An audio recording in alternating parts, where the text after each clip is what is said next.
नमस्कार साथियों, स्वागत है सभी का एक बार फिर से अपनी कलम अपनी आवाज़ चैनल पर। दोस्तों, आज हम शुरू करने जा रहे हैं संस्कृत व्याकरण। संस्कृत व्याकरण का पहला टॉपिक हम शुरू कर रहे हैं माहेश्वर सूत्र से। किस प्रकार से दोस्तों, ये टॉपिक अगर आपने सही से समझ लिया तो आप यकीन मानिए संस्कृत में जितने भी स्वर व्यंजन के टॉपिक, कारक, समास, संधि आपको बहुत से आसान तरीके से आएंगे। इसलिए ये टॉपिक आपको आराम से पूरा समझना है। दोस्तों, रीड के लिए ये विशेष बैच मैं शुरू कर रहा हूँ आज से। तो दोस्तों, आप निश्चित हो जाइए संस्कृत की तरफ से। संस्कृत में आपको हमेशा 15-20 मिनट का एक वीडियो मिलेगा और आपको हमेशा 15-20 मिनट निकाल कर एक वीडियो देखना है। हमने कल एक वीडियो के माध्यम से बात की थी कि किस प्रकार हमें भाषा चूज करते समय, भाषा का चयन करते समय ध्यान रखना चाहिए। संस्कृत भाषा फर्स्ट रखें, सेकंड रखें या अंग्रेजी की जगह संस्कृत रखें या नहीं रखें, वो सभी बातें हमने कर ली थी। और दोस्तों, भाषा फर्स्ट और भाषा सेकंड, संस्कृत का जो सिलेबस है भाषा फर्स्ट और भाषा सेकंड में, उसमें क्या अंतर है वो भी हमने आराम से बात कर ली है। तो आज हम शुरू करने जा रहे हैं संस्कृत व्याकरण का पहला टॉपिक, स्वर व्यंजनों का वर्गीकरण इत्यादि के बारे में। हम आज विस्तृत चर्चा करेंगे माहेश्वर सूत्र के आधार पर किस प्रकार से स्वर व्यंजनों का वैज्ञानिक वर्गीकरण किया हुआ है, वो आराम से बात करेंगे। इसलिए दोस्तों, वीडियो को लाइक करें, शेयर करें। दोस्तों, अपने सभी दोस्तों के साथ जो रीड की तैयारी विशेष रूप से कर रहे हैं उनके साथ ये वीडियो, इसका लिंक शेयर करें। और दोस्तों, चैनल पर आप नए हैं, पहली बार वीडियो देख रहे हैं इस चैनल पर, तो सब्सक्राइब करके बेल आइकन जरूर दबा लें दोस्तों, क्योंकि यहाँ पर क्रम से पूरे संस्कृत ग्राम की जो क्लासें हैं ऑनलाइन आपको उपलब्ध हो जाएगी। ठीक है दोस्तों, तो हम शुरू करने जा रहे हैं संस्कृत ग्रामर। यहाँ पे सबसे पहले हम बात करेंगे माहेश्वर सूत्रों की। माहेश्वर सूत्र क्या हैं? ये दोस्तों हिंदी में जैसे वर्णमाला होती है, कैसे कबूतर कैसे खरगोश, इसी प्रकार से ये संस्कृत की वर्णमाला है। आपको ये तो याद करनी ही पड़ेगी दोस्तों। 14 सूत्र हैं, कोई भी ज़्यादा हार्ड नहीं है। जो भी स्वर और व्यंजन है वही इसमें जो क्रम से दिए हुए हैं, आपको सही से देखना है। यहाँ पे देखिए, पहला सूत्र है ए ई उण, दूसरा है री री के ए ओंग ऐ औच है वर्ट लन यमंगनम झवै घड़दस जब गर्दस खप चटत चटतौ कपय सस सर और हल। ये 14 सूत्र हैं दोस्तों। इसमें आप आराम से देखिए, जो भी स्वर और व्यंजनों का वर्गीकरण किया गया है बहुत ही वैज्ञानिक रूप से किया गया है दोस्तों। 1% आप निश्चित रूप से मान के चलिए संस्कृत में, चाहे भाषा फर्स्ट हो भाषा सेकंड हो, रीड के लिए आ सकते हैं 2 भी, ठीक है। इसलिए आप इसको आराम से याद करना है। एक बार याद किया, नोट किया, 2 सूत्र याद किए, 2 को नोटबुक में उतारा, रफ रजिस्टर रखिए, फिर तीसरा याद करके उसको उतार दिया, चौथा याद करके उसको एक बार इस प्रकार उतार दिया। उसके बाद जितने आपको याद हुए वो उतारे, फिर आपको दोबारा याद किया, 7-8 जो भी याद हुए, इस प्रकार 3-4 बार अगर आप लिखेंगे तो आपको आराम से याद हो जाएंगे दोस्तों। ये आपको याद करनी है, पूरी संधि इन पर निर्भर है, पूरी संधि इस पर टिकी हुई है। इसके बिना आपको जो संधि प्रकरण है वो समझ में नहीं आएगा दोस्तों। आपको रटना नहीं है, केवल ये सूत्र रटने हैं, उसके बाद आपको पूरी संधि नहीं रटनी है, ये मैं गारंटी लेता हूँ। आपको ये नियम याद रखने पड़ेंगे कि अच में कौन कौन से आते हैं, जो भी आते हैं वो आपको रटने की जरूरत नहीं है। केवल आपको ये 14 सूत्र हैं, ये याद करने हैं। उसके बाद हम हर टॉपिक आराम से समझेंगे, ठीक है। तो ये टॉपिक आपको याद करने हैं। उसके बाद हम देखते हैं दोस्तों, ये संस्कृत व्याकरण के आधार सूत्र माने गए हैं। संस्कृत व्याकरण के आधार सूत्र माने गए हैं। प्रश्न आता है इसकी संख्या कितनी है, ये भी एक बार पूछा गया, तो आपको करनी क्या है, 14 सूत्र हैं। इसकी संख्या कितनी है, 14 दोस्तों। इनका प्रकटीकरण है वो कैसे हुआ, इनका उद्भव कैसे हुआ, वो भी बात वेरी इंपॉर्टेंट एक बार पूछी गई है। तो दोस्तों, भगवान शिव के डमरू वादन से, भगवान शिव के एक कथा है इसमें, वो लंबी है, वो बाद में कभी सुनाएंगे दोस्तों। भगवान शिव के डमरू वादन से जो वर्ण निकले, जो ध्वनि निकली, वो कहलाई माहेश्वर सूत्र। क्या कहलाई, माहेश्वर सूत्र, ठीक है। या इसे कहते हैं शिव सूत्र भी कहते हैं। क्या कहते हैं, शिव सूत्र भी कहते हैं इनको, ठीक है। इनकी 14 संख्या है, ठीक है, और इनको माहेश्वर सूत्र या शिव सूत्र भी कहते हैं। और दोस्तों, अब इनका जो वर्गीकरण किया गया है वो आप देखिए बहुत ही वैज्ञानिक तरीके से किया गया है। किस प्रकार वैज्ञानिक तरीके से किया गया है, हम आराम से चर्चा करते हैं। यहाँ पे देखिए, सबसे पहले इनमें लिए गए स्वरों को, ठीक है, ए ई उ, ठीक है दोस्तों। ये जो अंत में जो भी आपको वर्ण दिखाई दे रहे हैं, ये केवल ये इनमें शामिल नहीं किए जाते हैं। अंत वाला जो ये ण है, इसमें क है, इसमें अंग है, इसमें च, इसमें ट, ये इनमें शामिल नहीं किए जाएंगे, ये आपको याद रखने हैं। केवल जब वर्णों की बात करें तो आपको अंत का छोड़ता हुआ आपको इनको गिनना है। तो ए ई उ ये हो गया, इसको हमने उतारा यहाँ पे ए ई उ। यहाँ पे अगले में देखिए री और री, इसमें क्या है री और री। दोस्तों ये जो 5 वर्ण हैं, ये जो 5 वर्ण हैं आपको याद रखने हैं, इनको कहते हैं मूल स्वर। इनको क्या कहते हैं मूल स्वर। माहेश्वर सूत्रों में सबसे पहले स्वरों को लिया गया है, यहाँ से लेकर ए से लेकर च तक। अच कहते हैं स्वरों को, अचा स्वरा, ठीक है। तो ए से लेकर च तक, ए और च अचा, ए से लेकर च तक क्या है सभी स्वर हैं, ठीक है। तो आप इसमें हो गए स्वर। तो ये तो हो गए, 2 तो हो गए, जैसे पहला दूसरा। इनमें जो आते हैं अंत वाला गिनना नहीं है, और 3 ये और 2 ये, ठीक है। तो कुल हो गए 5, और ये जो 5 हैं ये होते हैं मूल स्वर। बहुत बार परीक्षा में पूछा गया है। दोस्तों आराम से बात करेंगे किस प्रकार आपको परीक्षा में सवाल पूछते हैं स्वरों के बारे में, ठीक है। ये तो हो गए 5 मूल स्वर। इसके बाद में ए ओ आई औ, ए ओंग आई औ का जो है अंतिम छोड़ते हुए हमें गिनना है ए ओ आई औ, ठीक है। ए ओ आई औ, ठीक है। दोस्तों ये हैं संयुक्त स्वर। ये जो 4 हैं वो क्या कहते हैं संयुक्त स्वर। क्या कहते हैं संयुक्त स्वर कहते हैं, संधि स्वर कहते हैं, संध्यक्षर भी कहते हैं। क्या कहते हैं संधि प्लस अक्षर संध्यक्षर, ठीक है।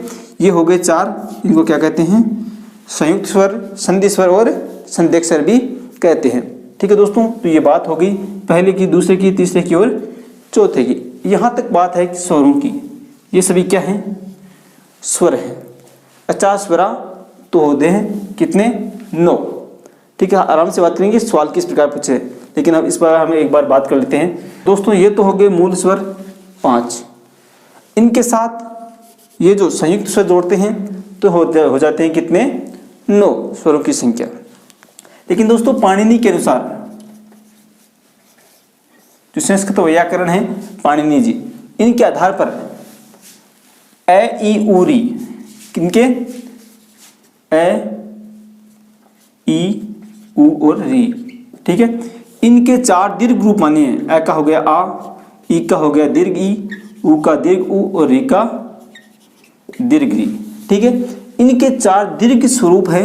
इनको शामिल करने पर जो व्यवहारिक संख्या है स्वरों की व्यवहारिक संख्या कितनी हो जाती है 4 + 5, ये हो गए 4, 5 और 4 कितने हो गए 9, और 9 और ये 4 कितने हो जोड़ने पर कितने हो जाते हैं 13।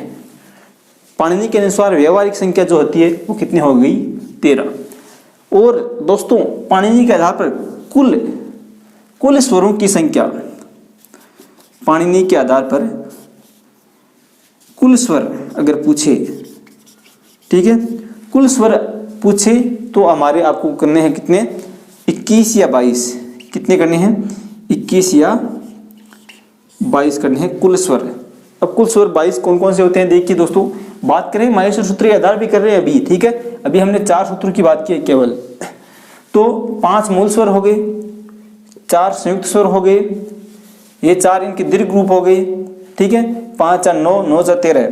और दोस्तों ये कुल स्वर 21 से 22 कौन कौन से होते हैं, तो अब इनको आप यहाँ पे देख सकते हैं, ठीक है। दोस्तों यहाँ पे देखिए मूल स्वर 5, ठीक है, दीर्घ स्वर 8, ठीक है, प्लुत स्वर 8। दीर्घ का विकल्प से प्लुत माना जाता है और कभी नहीं माना जाता है, तो विकल्प से होने के कारण इसको 21 या 22 कहते हैं। तो 5 × 8 = 13, 13 × 8 हो गए कितने 21, और दीर्घ का विकल्प से हो गया 21 या 22, ठीक है। तो इस प्रकार से 21 या 22 कुल स्वर माने जाते हैं।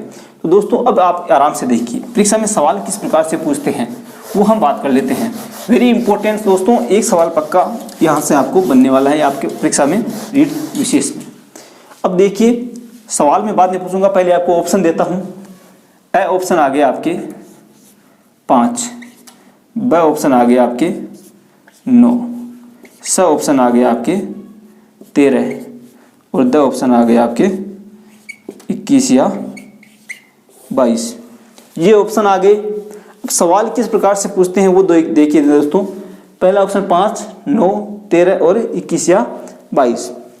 तो अब सवाल आ गया आपके कि मूल स्वर कितने होते हैं। दोस्तों इन सवालों को आराम से सुन लेना, यही के यही पूछे जाते हैं। मूल स्वरा भवंती तो हो जाते हैं कितने, मूल स्वर की मैंने बात की थी, कितने होते हैं, ए ई उ और री री, ये हो जाते हैं मूल स्वर 5। कितने हो जाते हैं, 5। तो मूल स्वर का पूछे तो हमें करना है 5।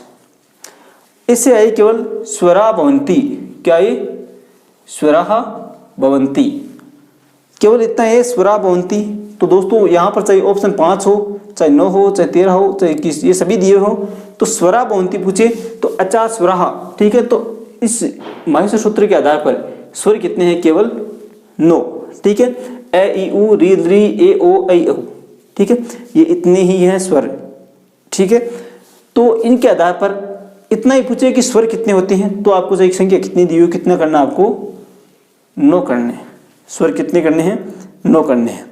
चाहे 13 दिए हो, 5 दिए हो, कुछ भी। मूल स्वर पूछे तो 5 करना है, संयुक्त स्वर पूछे तो हमने बात कर ली है, दीर्घ स्वर की हमने बात कर ली है। मूल स्वर 5, स्वरा भवंती ऐसे पूछे तो कितने करने हैं, 9। और दोस्तों इस प्रकार से पूछे कि स्वरा भवंती और उसके बाद अगर 9 ऑप्शन में नहीं हो, इसके बाद अगर 9 ऑप्शन में नहीं हो तो आपको क्या करना है वो बताइए। तो दोस्तों अगर इस प्रकार से पूछ लिया कि स्वरा भवंती, ठीक है, तो दोस्तों इस प्रकार पूछें और ऑप्शन में 9 नहीं हो, इसके स्थान पर अगर आपके 11 दे दे, 5, 13 और 21, 22 दे दे, तो स्वरा भवंती और 9 नहीं हो तो हमें क्या करना है, 13 करना है, ठीक है। अब बात आ जाती है दोस्तों कुल स्वरों की, क्या आ जाती है, कुल स्वरों की। तो अगर परीक्षा में सवाल आ गए कुल स्वर कितने होते हैं पाणिनि के आधार पर, या सीधे पूछ दिए कि संस्कृत व्याकरण में कुल स्वर कितने होते हैं, तो आपको चाहे 9 दिए वो, चाहे 5 या 13, तो हमें करने क्या है, कुल स्वर कितने होते हैं, 21 या 22। इस प्रकार से हमें दोस्तों अपने सवालों को याद करना है। सवालों को इस प्रकार घुमा घुमा कर पूछते हैं। दोस्तों डरने की कोई बात नहीं, आराम से इस वीडियो को एक बार आराम से देख लेना, दोबारा फुल समझ में आ जाएगा, नोटबुक में नोट कर लेना, ठीक है। इस प्रकार से आपको स्वरों के सवाल पूछते हैं। अब बात कर लेते हैं व्यंजनों की। दोस्तों ये हो गई चार जो सूत्र हैं, ये तो हो गए स्वरों से संबंधित, क्या हो गए, स्वरों से संबंधित। अब दोस्तों बात कर लेते हैं अंतस्थ। अंतस्थ हम आप जानते होंगे ये रे ले वे, ठीक है, हिंदी में हमने बात कर ली। तो इसमें संस्कृत में होता है ये व रे ले, ठीक है, ये व रे और ले, इनका क्रम क्या होता है जो दोस्तों जो है प्रत्याहार बनाने में काम आता है। इनकी चर्चा हम बाद में बात करेंगे। यहाँ से शुरू करते हैं ये व रे और ले, ठीक है। यहाँ पे आप देखिए है, यहाँ भी आया हुआ है और यहाँ भी आया हुआ है। ये जो है 2 बार आया है। ये जो अल्पप्राण महाप्राण जो हम पढ़ेंगे वहाँ पर ये काम आने वाला है। तो हम यहाँ से शुरू कर रहे हैं। ये इनकी चर्चा हम बाद में आराम से करेंगे, प्रत्याहार बनाएंगे उस समय। यहाँ पे देखिए ये व और रे और यहाँ पे क्या है लय, ठीक है। तो ये हो गए आपके स्वरों के बाद हो गए अंतस्थ। इन 2 में क्या हो गए, अंतस्थ वर्ण, क्या हो गए, अंतस्थ का होता है मध्य में स्थित होते हैं। जो मध्य में स्थित होता है दोस्तों, इसलिए इनका नाम होता है अंतस्थ। मध्य में किसके, स्वरों के और व्यंजनों के मध्य में स्थित है। ये नीचे वाले के हैं और जो व्यंजन है स्वरों के और व्यंजनों के मध्य में स्थित होने के कारण इनको कहा गया है अंतस्थ। अंतस्थ कितने होते हैं आपके, 4, ठीक है। इसके बाद हम बात करते हैं, इसमें दिया हुआ है वर्गों का 5वां वर्ण। जो वर्ग होते हैं क वर्ग, च वर्ग, ट वर्ग, इनका 5वां वर्ण यहाँ पे दिया हुआ है यमंगणम, य म ंग न और न। दोस्तों इसमें आपको यहाँ पे पूरे स्वर दिख रहे हैं, ज पूरा दिख रहा है, भ पूरा दिख रहा है, लेकिन दोस्तों इसमें जो अ मिलाया गया है केवल उच्चारण के लिए मिलाया गया है। यहाँ पे ये हमें इनको हलंत ही मानना है, ठीक है। तो दोस्तों ये हो गया ये मंग न, वर्गों का 5वां वर्ण है। तो यहाँ पे हो गए, ये कितने हो गए, नासिक के वर्ण हो गए आपके 5। वर्गों का 5वां वर्ण क्रम से देखिए दोस्तों, वैज्ञानिक क्रम यही है। फिर बात कर लेते हैं वर्गों का चौथा वर्ण, ज भ घ ढ ध। 5 वर्ग और 5 वर्ण आ गए आपके। यहाँ पर वर्गों का जो चौथा वर्ण है वो आ गया, ठीक है। वर्ण कितने हैं यहाँ पर, टोटल 5 है, यहाँ पर भी 5 है और ये 5वां वर्ण है और ये चौथा वर्ण। इसके बाद में दिया गया है वर्गों का तीसरा वर्ण, वर्गों का तीसरा वर्ण ज बै ग ड द, ठीक है। तो यहाँ पे आप देखिए, यहाँ पे आपको है वर्गों का तीसरा वर्ण और इसमें भी वर्ण कितने हैं 5, ठीक है। इसके बाद देखिए वर्गों का दूसरा वर्ण, जो 5 वर्ग हैं इनके पांचों के दूसरा वर्ण लिया गया है ख फ छ ठ थ। तो दूसरा वर्ण है क वर्ग का दूसरा ख, प वर्ग का दूसरा फ, इस प्रकार से इसमें लिया गया है। तो यहाँ पे हो गए ये भी कितने वर्ण हैं 5 हैं। और दोस्तों इनमें भी जो कितने हैं इसमें लिया गया है दूसरा वर्ण, वर्गों का दूसरा वर्ण। इसके बाद देखिए च ट त, यहाँ पे देखिए च ट त क प य, ठीक है। तो यहाँ से लेकर यहाँ तक है वो वर्गों का पहला वर्ण दिया हुआ है। 5 वर्ण हैं और वर्गों का पहला वर्ण दिया हुआ है। और दोस्तों इसके बाद में देखिए स और है, स और है। तो दोस्तों ये मिलाकर हो गए कितने 4 हो गए। और दोस्तों इन्हें क्या कहते हैं उष्म वर्ण कहते हैं। क्या कहते हैं उष्म वर्ण कहते हैं। तो दोस्तों इस प्रकार से पूरे 33 व्यंजन हो गए। देखिए यहाँ पे आप 4 व्यंजन अंतस्थ, 5 वर्ग यहाँ तक, तो 25 स्पर्श व्यंजन हो गए, 25 और 4 29। और यहाँ पे ये जो 4 बचे हैं 2 सूत्रों के अंदर ये हैं उष्म व्यंजन। तो कुल मिलाकर हो गए 33 व्यंजन। दोस्तों इन सूत्रों के अंदर आप देखिए हर व्यंजन एक ही बार आया हुआ है, ये व रे ले जितना भी, लेकिन है आया हुआ है 2 बार। एक बार तो यहाँ और एक बार यहाँ का आया है यहाँ पे। दोस्तों ये क्यों आया है 2 बार, ये देखिए यहाँ पे एक तो होता है अट प्रत्याहार, एक होता है सल प्रत्याहार। ये क्या होते हैं वो हम आराम से बात करेंगे आगे जब हम घोष व्यंजन पढ़ेंगे, घोष वर्ण पढ़ेंगे और उष्म व्यंजन। तो उष्म व्यंजन तो आपको पता है क्या होते हैं स सर और हल। दोस्तों है की 2 जगह आवश्यकता पड़ती है, ये घोष वर्ण भी होता है और ये उष्म वर्ण भी होता है, ठीक है। तो घोष के अंदर ये आ जाते हैं ऐसे लेकर ट तक। कौन से आ जाते हैं ऐसे लेकर ट तक। तो ये क्या हो गए घोष वर्ण हो गए, इसलिए इसमें आवश्यकता होती है, ठीक है। और यहाँ पे उष्म वर्ण स से लेकर ल, स सर हल। तो सल प्रत्याहार के लिए यहाँ पे है की आवश्यकता पड़ती है, इसलिए यहाँ पर 2 बार है आया है, ठीक है। लेकिन जो वर्णमाला में जो है आता है उसकी गणना यह इस है की जगह ही होती है। तो दोस्तों अब हम बात करते हैं प्रत्याहार की। किसकी बात करते हैं प्रत्याहार की। माहेश्वर सूत्र किस काम में आते हैं प्रत्याहार बनाने में, ठीक है। दोस्तों ये प्रत्याहार अगर आपने आराम से सीख लिए तो आप ये मानिए आपने पूरी संधि एकदम सरल हो गई आपके लिए, एकदम सरल, ठीक है। तो प्रत्याहार कैसे बनाते हैं, सबसे पहले बात करते हैं प्रत्याहार कहते किसे हैं। तो दोस्तों परीक्षा में बहुत बार पूछा गया है आदिरंतेन, क्या पूछा गया है आदिरंतेन, फिर आ जाता है खालिस्तान और ये आपको पूछ देते हैं और अभ्यासदा में 4 ऑप्शन दे देते हैं। तो दोस्तों आदि और अंत, आदि और अंत, जब आदि के और अंत स्वर वर्ण को मिलाकर जो बनाया जाता है उसे कहते हैं प्रत्याहार। इसे कहते हैं सहेता। प्रत्याहार को क्या कहते हैं सहेता। दोस्तों एक तो होता है सहेता, एक होता है संहिता। संहिता का मतलब तो होता है संधि, क्या होता है संधि, और सहायता का मतलब होता है प्रत्याहार, ठीक है। दोस्तों इसमें बहुत बार मिक्स हो जाता है और परीक्षा में क्या करके आ जाते हैं आदिरंतेन संहिता करते हैं और यह हो जाता है गलत। इसलिए आपको ध्यान क्या रखना है आदिरंतेन सहायता, सहायता का मतलब होता है प्रत्याहार, सहायता मतलब जो साथ होते हैं, आदि और अंत में मिलकर जो साथ होते हैं वो हो जाता है प्रत्याहार, ठीक है। अब किस प्रकार बनाते हैं दोस्तों वो देख लीजिए। आदि और अंतेन इस पर परिभाषा के आधार पर ही हम बनाते हैं। दोस्तों अगर प्रत्याहार बनाना है तो पहला वर्ण आपको प्रत्याहार के ये जो सूत्र दिए हुए हैं इनके प्रारंभ में देखना चाहिए। जैसे बात कर लेते हैं ए, तो यहाँ पे लिख दिया ए, प्रत्याहार आ गया अण, ठीक है। कोई प्रत्याहार आ गया अण, तो इसका किस प्रकार से हम पता लगाते हैं दोस्तों। एक तो होता है अण के अंदर ये आता है अण और एक आता है ये लण, ठीक है। तो अण प्रत्याहार 2 तरह से बना जाता है। एक तो हो जाता है इसमें आ जाता है ए ई उ, 3 वो जो वर्ण आते हैं, और एक आ जाता है अण के अंदर ए ई उ री री और यहाँ तक आ जाते हैं जितने भी है ए ई उ री री ए उ। तो दोस्तों ये जो अंत में जितने भी हलंत लगे हुए वर्ण हैं अंतिम, इनको इस प्रत्याहार में नहीं गिना जाता, ठीक है। केवल जो बिना हलंत वाले आगे के जो वर्ण हैं इन्हीं को ही गिना जाता है। तो इस प्रकार हम बना सकते हैं। जैसे बनाते हैं, बात करते हैं अच की।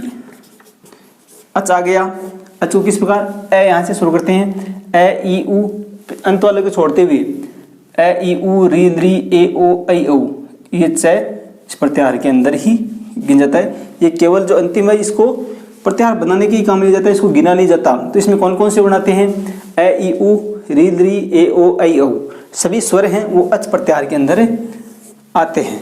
ठीक है, इसी प्रकार यण प्रत्याहार बनाते हैं।